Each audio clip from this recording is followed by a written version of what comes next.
আমাদের পলিব্যাগে চালা দেওয়ার জন্য আমাদের মাটিতে একটু শুকনা ছিল, তাই মাটিতে জোয়ানোর জন্য হালকা একটু পানি ছেড়ে দিতেছি। থাক, আমাদের পানি দেওয়া শেষ। এখন এটা মাটিটা ভালোভাবে পানির সাথে মিক্স করে নেব। আমাদের মাটিগুলো প্রায় মিক্স করা শেষের দিকে। এখন আমরা 4 ইঞ্চি, 3 inch by 4 inch poly size আছে, এগুলো আমরা এখন পলিতে মাটিগুলো ভরবো। আমাদের মিক্স করা শেষ। এখন আমরা মাটিগুলা পলিতে ভালোভাবে দিয়ে নেব। মাটিগুলো দেওয়া হলে এভাবে দিলে মাটিটা পলিতে ভালোভাবে ঢুকবে। মাটির সাথে দেখা দিয়ে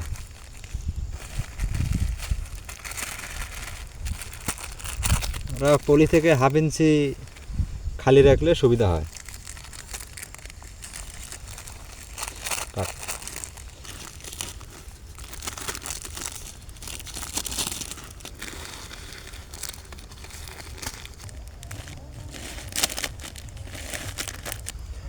আমাদের পলি করা প্রায় শেষের দিকে, আমাদের শেষই প্রায়। আমাদের পলি করা শেষ। আমরা এখন নিচে একটু ছিদ্র করে দেব, যাতে পানি না জমে। পানি জমে আবার বীজ নষ্ট হয়ে যেতে পারে, গোড়া পচে যেতে পারে। আমরা নিচে একটু ফোঁটা করে ছিদ্র করে দেবো, যেন পানিটা বের হইতে পারে।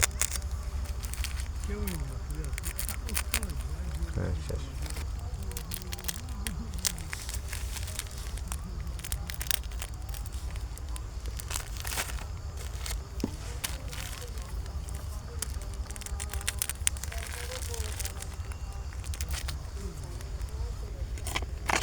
আমাদের বিচিগুলো ভিজে রাখা হয়েছিল 12 ঘন্টা।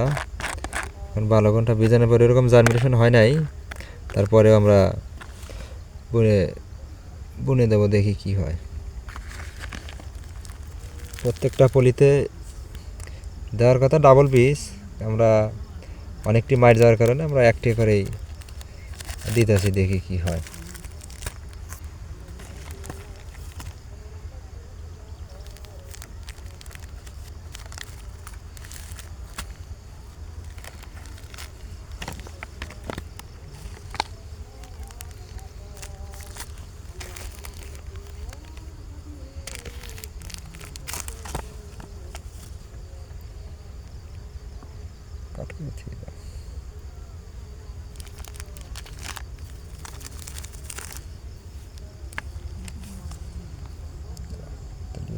বাড়াই করে